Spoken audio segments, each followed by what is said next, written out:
முதலாளி ஆகணுமா? முதலாளி புத்தகம் வாங்குங்கள். 300 தொழில்களின் தெளிவான விளக்கங்கள் தமிழில். Link in description. இந்த இனிய மாலை பொழுதில் இந்த கருத்தரங்கத்திற்கு தலைமை தாங்கும் மாநில மாணவர் அணி செயலாளர் திரு பால சசிகுமார் அவர்களே, வரவேற்புரையாற்றிய மாநில துணை அமைப்பாளர் மறுமலர்ச்சி மாணவர் மன்றம் திரு தமிழருண் அவர்களே, முன்னிலை வகித்த சட்டமன்ற உறுப்பினர் ஐயா சின்னப்பா அவர்களே, மாநகர மாவட்ட செயலாளர் அருமை அண்ணன் வெள்ளமண்டி சோமு அவர்களே, வடக்கு மாவட்ட செயலாளர் சகோதரர் டி சேரன் அவர்களே, தெற்கு மாவட்ட செயலாளர் அன்பு சகோதரர் மணவை தமிழ் மாணிக்கம் அவர்களே, மாநில மகளிர் அணி செயலாளர் அன்பு சகோதரி டாக்டர் ரோஹையா அவர்களே, கருத்துரை வழங்கிய பொறியாளர் நமது அரசியல் ஆய்வு மைய செயலாளர் அண்ணன் செந்தில் அதிபன் அவர்களே,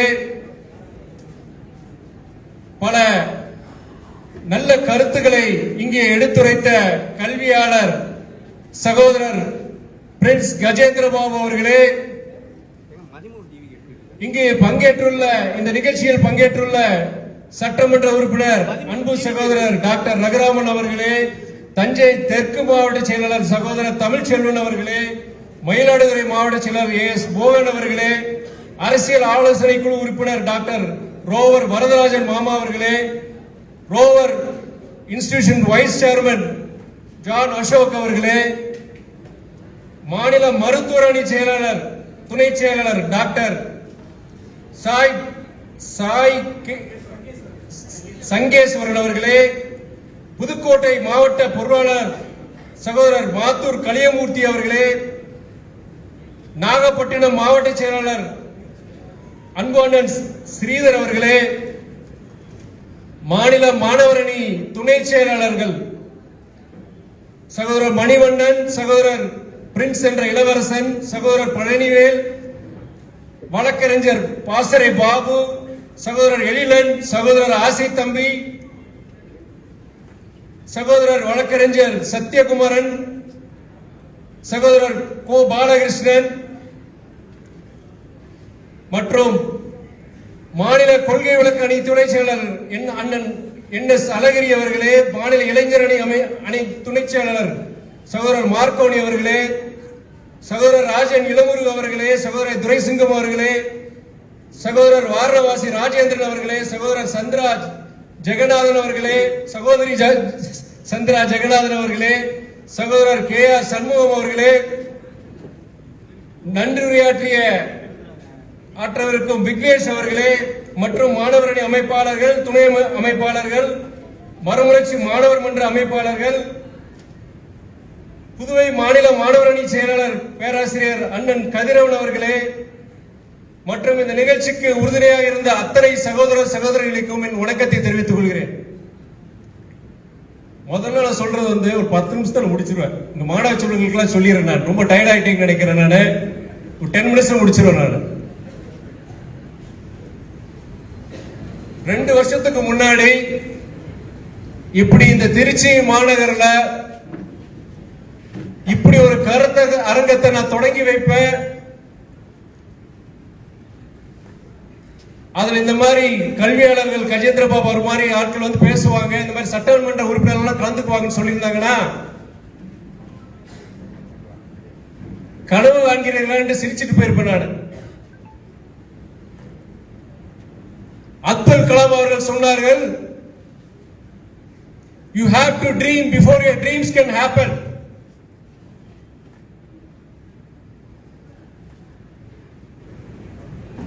நீங்கள் உங்கள் கனவுகள் நினைவாக முதல் கனவு காணுங்கள் என்று கூறுகிறார்.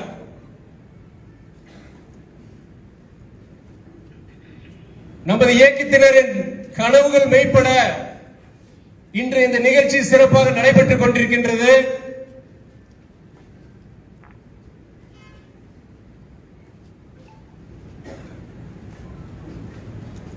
ஆதவன் இல்லாமல் ஒளி இல்லை, அலையில் இல்லாமல் கடல் இல்லை, பாவ மன்னிப்பு இல்லாமல் கிறிஸ்துவம் இல்லை, மனிதநேயம் இல்லாமல் இஸ்லாத் இல்லை, ஆன்மீகம் அறநெறி இல்லாமல் இந்து மதம் இல்லை, ராமர் இல்லாமல் ராமாயணம் இல்லை, தர்மர் இல்லாத மகாபாரதம் இல்லை, சேகோரா இல்லாமல் புரட்சியின் அடையாளம் இல்லை, பிடல் காஸ்ட்ரோ இல்லாத கியூபா புரட்சி இல்லை, மேது ஐயா பிரபாகரன் இல்லாமல் தமிழீழ விடுதலை வரலாறு இல்லை, பெரியார் இல்லாமல் சமூக நீதி இல்லை, இயக்கத்தந்தை வைகோவின் தியாகம் உழைப்பு இல்லாமல் மறுமலர்ச்சி திராவிட முன்னேற்ற கழகம் இல்லை. அந்த இயக்க தந்தைக்காக 28 வருடங்கள் தங்கள் வாழ்க்கையை அர்ப்பணித்த இயக்கத்தின் ரத்த நாளங்கள் மறுமலர்ச்சி தொண்டர்களை அனைவருக்கும் என் வணக்கத்தை தெரிவித்துக் கொள்கிறேன்.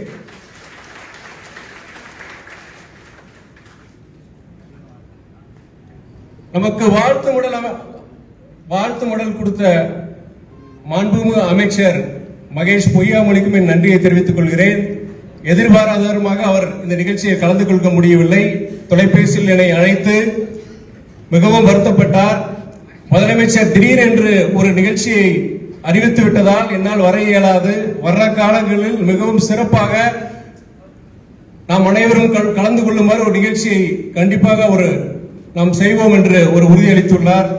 அவருக்கு நன்றியை தெரிவித்துக் கொள்கிறேன்.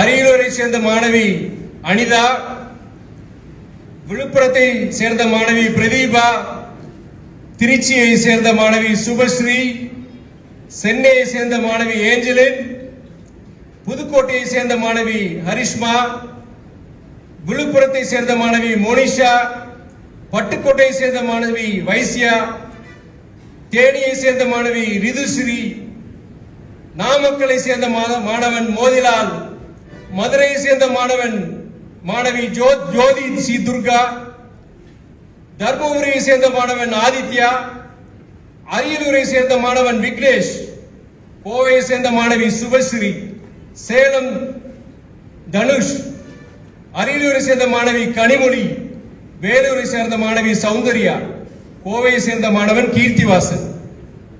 இந்த 17 மாணவ செல்வங்கள் இந்த கொரோனான்னு சொல்லி பார்த்துட்டு கொரோனான்னு 2 வருஷம் இருந்தாச்சு. இந்த நீட் என்ற தேர்வு முறையால் வந்த சோக மரணங்கள். இந்த 17 மாணவ செல்வங்கள்ல 12 பேர் பெண் பிள்ளைகள். இன்னைக்கு நம்ம எல்லாரும் இன்னைக்கு கூடி இருக்கோம்னா இந்த 17 சோக மரணங்கள் மறுபடியும் நடந்துடக்கூடாது. இனி எந்த ஒரு மாணவ செல்வனையும் இழந்துடக்கூடாது என்ற ஒரே நோக்கத்தோடு தான் நீங்க அனைவரும் நாம் கூடியிருக்கின்றோம். இந்த 17 மாணவர்களும் நன்றாக படிக்கக்கூடிய மாணவர்கள். நீட் தேர்வுக்காண்டி பல பயிற்சியில் எடுத்துக்கொண்டவர்கள் இந்த 17 பேரும். ஆனாலும் இந்த 17 பேர்ல இந்த விழுப்புரத்தை சேர்ந்த பிரதீபா என்ற ஒரு மாணவியின் ஒரு சோக மரணத்தை நான் கோடிட்டு காட்ட விரும்புகிறேன். விழுப்புரம் மாவட்டம் பெருவுளார் ஊராட்சியில் ஒரு ஏழை ஆதி திராவிடர் குடும்பத்தில் பிறக்கிறார் இந்த மாணவி. தந்தையார் ஒரு கட்டிட மேஸ்திரி, அம்மா ஒரு வீட்டு வேலை செய்யறாங்க, அப்பப்போ மாடு மேய்க்க போறாங்க. ஒரு ஏழை வீட்டு மாணவி, மிகவும் நன்றாக படிக்கக்கூடியவள் இந்த பிரதீபா. அங்க பெருவலூர்ல ஒரு அரசு பள்ளியில படிக்கிறாப்ல. படித்துவிட்டு 10ஆம் வகுப்பு பொதுத் தேர்வில் 500க்கு 490 மார்க் எடுக்கிறாங்க. எடுத்து மாவட்டத்திலே முதலிடத்தை பிடிக்கிறாங்க அந்த மாணவி. அதை பார்த்துவிட்டு அன்று அங்கிருந்த விழுப்புரம் மாவட்ட ஆட்சியர் அவரை ஊக்குவிக்கும் வகையில், பாராட்டும் வகையில் ஒரு சிறந்த தனியார் பள்ளியில் அவரை சேர்த்து விடுகிறார். 11ஆம் 12ஆம் தனியார் பள்ளியில் படிக்கிறாங்க. நல்ல சிறந்த ஒரு தனியார் பள்ளியில் படிக்கிறாங்க. 12ஆம் வகுப்பில் கிட்டத்தட்ட 1125 மார்க், நல்ல மார்க், 1125 மார்க் எடுக்கிறாங்க. அப்படி எடுத்துமே அன்றைக்கு அவங்க அரசு மருத்துவக் கல்லூரியில் போக முடியல. தனியார் மருத்துவக் கல்லூரியில் இடம் கிடைக்குது சுயநிதி பிரிவில். ஆனா கட்டணம் ஜாஸ்தியா இருக்கிறதுனால ஒரு ஏழை வீட்டு ஒரு மாணவி பொருளாதார நெருக்கடியால் அந்த வந்த வாய்ப்பு பிரைவேட் மெடிக்கல் காலேஜில் கிடைக்குது, டாக்டர்ஸ் அந்த அட்மிஷன், MBBS அட்மிஷன் இருந்தாலும் பொருளாதார நெருக்கடியால் அதை விட்டுறாங்க. வேண்டாம், அடுத்த வருஷம் நான் முயற்சி பண்றேன்னு சொல்லிட்டு 2016 அவங்க அந்த வாய்ப்பை இழக்கிறாங்க. மறுபடியும் 2017 மறுபடியும் நான் தேர்வு எழுதுறேன்னு நினைக்கிறாங்க.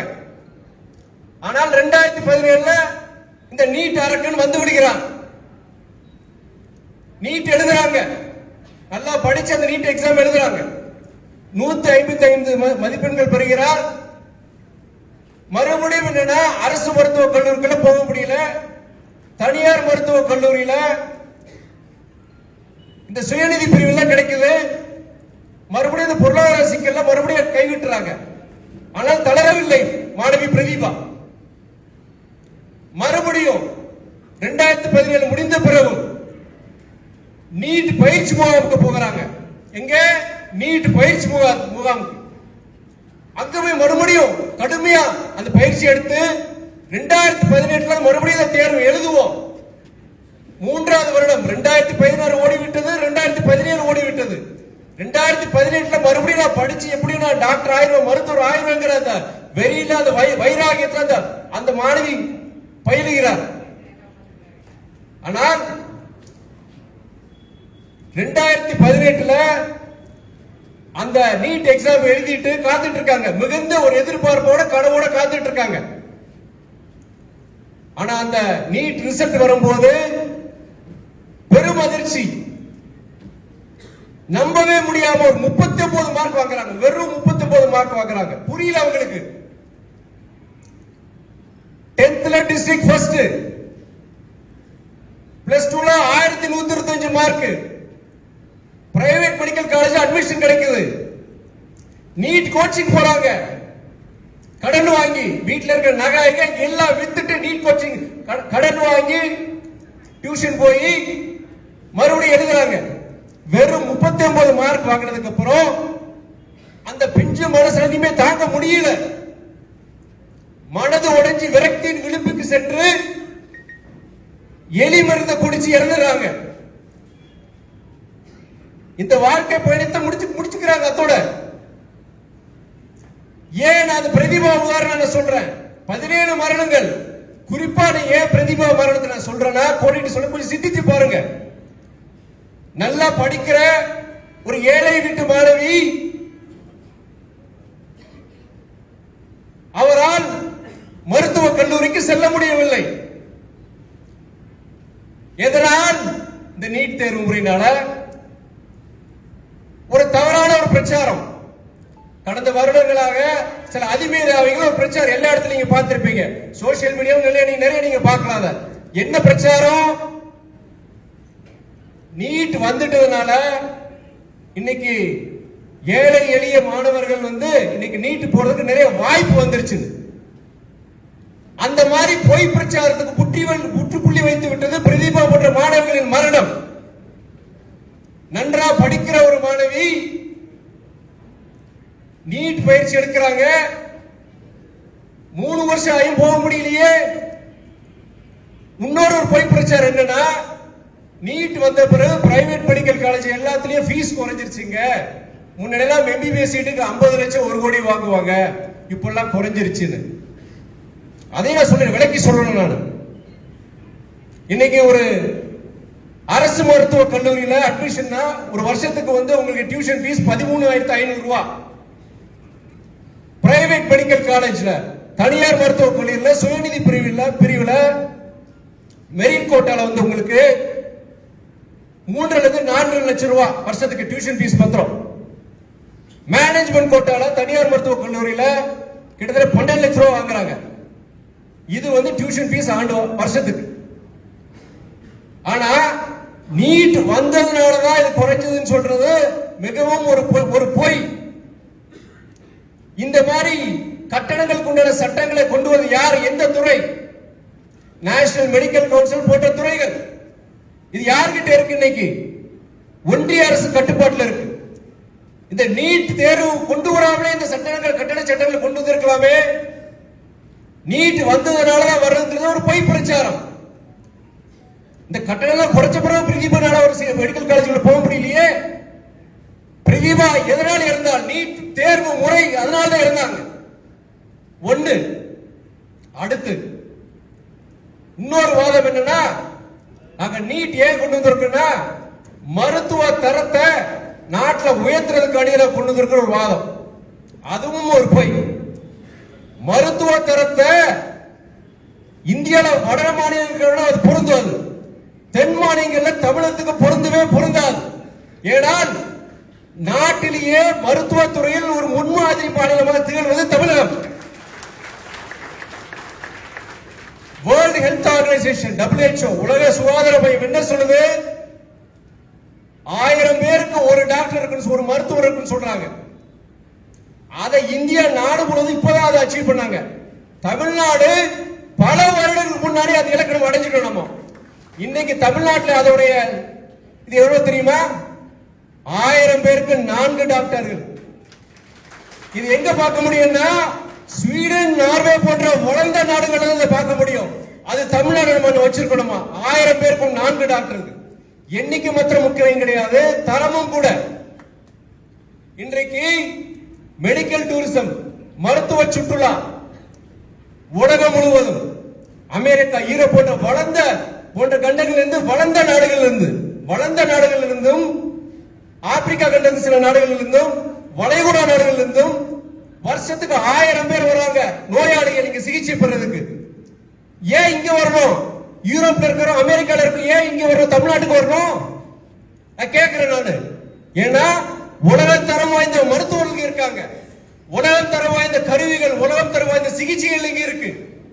அதனால தரத்தை உயர்த்தணும். நீங்க பீகார், யூபி, உங்க மாநிலம் இருப்பவங்க, நீங்க தமிழ்நாட்டை பத்தி கவலைப்பட வேண்டாம். நீங்க இங்க நம்ம தமிழ்நாட்டில் இங்க மருத்துவம் படிச்ச மாணவர்கள் இன்னைக்கு உலகம் போல அமெரிக்காவுக்கு, யூரோப்ல போய் இன்னைக்கு மருத்துவம் பண்றாங்க. அங்க போய் உயர் படிப்பு படிச்சு அங்க டாக்டர்கள் இருக்காங்க. அங்க அவங்க நீட் படிச்சாங்களா? நான் கேட்கிறேன். இல்ல நீட் போட்ட தேர்வுல எழுதுனாங்களா? அவங்க நமக்கு அனைவருக்கும் தெரிந்த ஒரு இறுதிய மருத்துவ நிபுணர், அவர் பெயரை குறிப்பிட வேண்டாம் என்று அவர் என்கிட்ட சொன்னார். நம்ம இயக்க தந்தை வைகோக்கிறவங்க மிகவும் நெருக்கமானவர். நம்ம இயக்க தோழர் பல பேருக்கு இருதய அறுவை சிகிச்சை செஞ்சிருக்காங்க. பேர் சொல்ல விரும்பல, யாரும் தெரியும் உங்க எல்லாருக்கும். இருதய மருத்துவ நிபுணர்கள் கிட்ட போய் அவர் பேர் சொன்ன தெரியாதவங்க யாரும் கிடையாது. அவர்கிட்ட பயிற்சி பெற்ற இருதய நிபுணர்கள் இன்னைக்கு தமிழ்நாடு பத்திரிகை உலகம் முழுவதும் இருக்காங்க. அவர் ஒரு படிக்கும் போது ஒரு அரசு பள்ளியில படிச்சிருக்காரு. அரசு பள்ளியில் படிச்சு திறமையின் அடிப்படையில் கீழ்பாக் மருத்துவக் கல்லூரியில் படிச்சுட்டு அதுக்கப்புறம் மேற்படி படிப்பு பல அரசு கல்லூரியில் படிச்சுட்டு இன்னைக்கு உலகம் பாராட்டக்கூடிய ஒரு இறுதிய நிபுணராக இருக்காரு. அவர் நீட் படிச்சாரா? அது போன்ற நான் பல டாக்டர் பேசியிருக்கேன். நான் இந்த கான்பரன்ஸுக்கு வரக்கு முன்னாடி பல மருத்துவர்கிட்ட பேசியிருக்கேன். அவங்களோட அபிப்பிராயம் என்ன இருக்கு நீட்டை பத்தின்னு. அவங்க என்ன தெரியுமா சொல்றாங்க? என்ன பர்சனலா கேட்டீங்கன்னா எங்களுக்கு இது ஒரு வசதி தான். ஏன்னா எங்களுக்கு நான் சம்பாதிக்கிறேன் சராசரியா தமிழ்நாட்டில் ஒரு அனுபவம் வாய்ந்த ஒரு மருத்துவர் ஒரு 60,000 1 லட்சம் ரூபாய் மாசம் சம்பாதிக்கிறாங்க.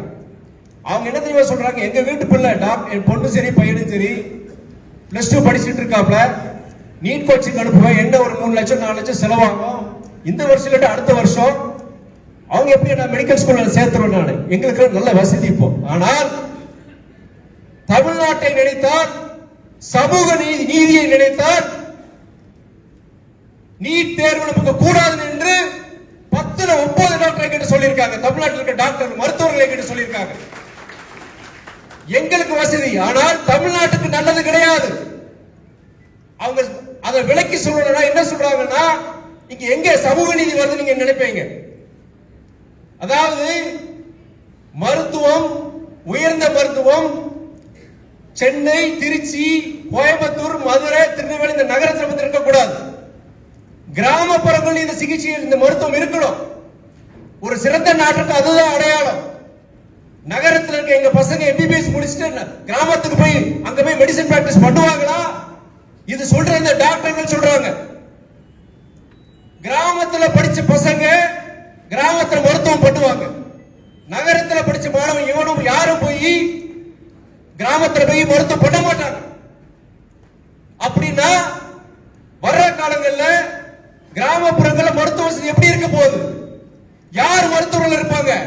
டாக்டர் வீட்டு பையன், வசதியான வீட்டு பசங்க, இதுல middle class, upper middle class இவங்க போலாம். வருஷத்துக்கு 2 லட்சம் 3 லட்சம் செலவு பண்ணிட்டு நீட் கோச்சிங் பண்ணி போலாம். ஆனால் நான் பேசுறேன், ஒரு மாணவி, விழுப்புரம் மாணவி, அவங்க அப்பா வந்து ஒரு கட்டட மேஸ்திரி. இங்க திருச்சியில அனிதான்னு சொல்லி சொல்லுவாங்கல்ல, அவங்களுடைய அப்பா வந்து மூடை தூக்குறவர். இவங்க வீட்டு பிள்ளைகள போக முடியுமா? இதுதான் சமூக அநீதி என்று சொல்றாங்க. அதனால் அதாவது அவங்க சொல்ற பிரச்சாரம் யாரு? ஒன்றிய அரசு. நீட் வந்ததுனால ஏழை அடித்தட்டு வீட்டு பிள்ளைகள் வந்து இன்னைக்கு மருத்துவ படிப்புக்கு வாய்ப்பு கூடி இருக்குங்கிறது சொல்றது போய். அவங்க சொல்ற ஃபீஸ் ஸ்ட்ரக்சர் குறைஞ்சிருக்குங்கிறது நீட் கொண்டு வரலாமே, நீட் தேர்வு இல்லாமலே கொண்டு வரலாமே. அவங்க கட்டுப்பாட்டுக்குள்ள இருக்கு. நேஷனல் மெடிக்கல் கவுன்சில் ஒன்றிய அரசு கட்டுப்பாட்டுல இருக்கு. அடுத்து இன்னொன்னு என்னன்னா, மருத்துவ தரத்தை பத்தியும் சொல்லிட்டு நான். மருத்துவ தரம் தமிழ்நாட்டில் இங்க சொல்ல தேவையில்லை. நாங்க ஏற்கனவே உலகத்தரம் வாய்ந்த மருத்துவர்களுக்கு இருக்காங்க. உலகத்தரம் வாய்ந்த மருத்துவ சிகிச்சை இங்க இருக்கு. அந்த தரத்தை பத்தி நீங்க கவலைப்பட வேண்டாம்.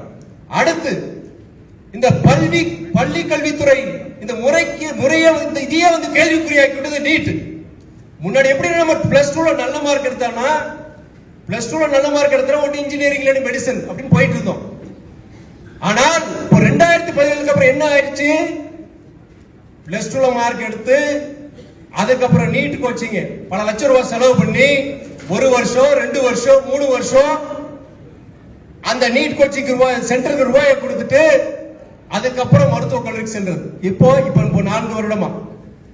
அப்ப என்னப்பா பிளஸ் 2 எழுதுறாங்கல்ல பசங்க, அரசு பொது தேர்வு தான் எழுதுறாங்க. அரசு பொது தேர்வு தான் எழுதுறாங்க. அவங்க மறுபடியும் என்ன ஒரு என்ட்ரன்ஸ் டெஸ்ட் உங்களுக்கு. அப்ப உங்களுக்கு மாநில அரசு நடத்துற இந்த பொது தேர்வு மேல சந்தேகமா? உங்களுக்கு சந்தேகமா?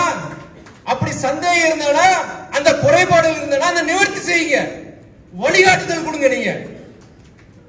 ஆனா அதுக்கும் இன்னைக்கு வாய்ப்பு கிடையாது. ஏன்னா உங்களுக்கு எல்லாருக்கும் தெரியும், இன்னைக்கு சிபிஎஸ்சிக்கு ஈக்குவலா வந்து ஸ்டேட் போர்டு மெட்ரிகுலேஷன் சிலபஸ் உயர்த்திட்டாங்க. இது உண்டா இல்லையா? மாணவர்கள் உங்ககிட்ட கேட்கிறேன் நான். சென்ட்ரல் போர்டுக்கு சிபிஎஸ்சி சிலபஸ் ஈக்குவலா இன்னைக்கு ஸ்டேட் போர்டு மெட்ரிக் சிலபஸ் இருக்கு 11th 12th. உண்டா இல்லையா? நான் அரசியல்வாதியா பேசலாம், நான் எப்பயுமே பிராக்டிகலா பேசுறேன். உண்டுனா உண்டு, இல்லனா இல்ல. இன்னைக்கு அந்த சிலபஸ் கிட்டத்தட்ட சிபிஎஸ்சி ஈக்குவல் சிலபஸ் ஆகிட்டாங்க. அப்போ உனக்கு என்ன ஒரு எதனால நீங்க தனியார் என்ட்ரன்ஸ் டெஸ்ட் வைக்கிறீங்க? நீங்க மாநில அரசு நடத்துற அந்த என்ட்ரன்ஸ் டெஸ்ட் மேல அந்த பொது தேர்வு சந்தேகம் உனக்கு, இப்போ வழிகாட்டுதல் கொடுங்க நீங்க. ஏன்னா education falls within the ambit of the state administration. பள்ளி கல்வித்துறை என்பது அந்தந்த மாநில அரசுக்கு உண்டான அதிகாரம். ஆனா என்னவாயிற்று? நீட் தேர்வு என்று சொல்லிவிட்டு அந்த மாநில அதிகாரத்தை கபலீகரம் செய்து விட்டது ஒன்றிய அரசு. நீங்க ஒன்னொன்னு உதாரணம் காட்டி சொல்றேன் நான். பிரதீபா அந்த மாணவியின் சோக மரணம், அந்த மாணவியின் குடும்ப பின்னணி, ஒரு நன்றாக ஒரு டிஸ்ட்ரிக்ட் ஃபர்ஸ்ட் மாவட்ட முதலெடுத்து வர்றாங்க ஒரு மாணவி. எந்த குறையும் இல்ல. நீட் கோச்சிங் போறாங்க. அப்படி இருந்தும் ஏன் போக முடியல? பல வாதங்கள் முன்னாடி வச்சிருக்கேன். ஒரு மரணம், அந்த மரணத்தை சுத்தி இருக்கிற சாட்சியங்கள் எல்லாத்தையும் கூட வச்சிருக்கேன். தீர்ப்பு கொடுக்க வேண்டியது நீங்க. இங்க இருக்கிற கூட்டம் மாத்திரம் கிடையாது. இங்க எடுக்கிறாங்க, சோசியல் மீடியால போக போகுது. தமிழ்நாட்டில் இந்த காணொலியை பார்க்கிறோம் எல்லா மாணவர்களையும் கேட்கிறேன் நான். என் வாதத்தை நீங்க பார்த்து கொஞ்சம் புரிஞ்சுக்கோங்க. நீங்க என்ன பல தவறான சில வாதங்கள் சோசியல் மீடியால போயிட்டு இருக்கு. நீட் வந்தது நல்லது, அதனால ஏழை மாணவர்களுக்கு ஒரு வாய்ப்பு கூடி இருக்குங்கிற தவறான வாதங்கள் போயிட்டு இருக்கு. அதனால் நீட்டை எதிர்க்க வேண்டியது ஒவ்வொரு தமிழரின் கடமை. இது மருத்துவ படிப்பு மாத்திரம் கிடையாது, சமூக நீதிக்கு ஒரு எதிரி நீட் என்பது.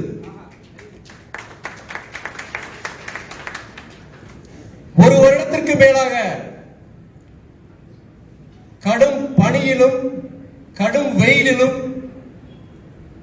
கடும் மழையிலும் கொரோனா பேரிடர் அச்சுறுத்தலுக்கு மத்தியிலும் கிட்டத்தட்ட 700 விவசாயிகளின் தியாக மரணத்திற்கு பிறகு டெல்லியின் அதிகார வர்க்கத்தை பணிய வைத்து வாபஸ் வாங்க செய்தார்களே, அந்த விவசாய போராளிகளை போல் ஒன்று திரளுவோம், மாணவ சக்தியை திரட்டுவோம், இந்த நீட் தேர்வை எதிர்த்து போர் பரணி பாடுவோம். இன்று தேதி நவம்பர் 27. தியாகிகளை நினைவு கூறும் நாள், மாவீரர்களை நினைவு கூறும் நாள். இன்று நாம் ஒரு சூழலை ஏற்போம். என்ன சூழலை? ஓய மாட்டோம். நீட் தேர்வு ஒழியும் வரை ஓய மாட்டோம்.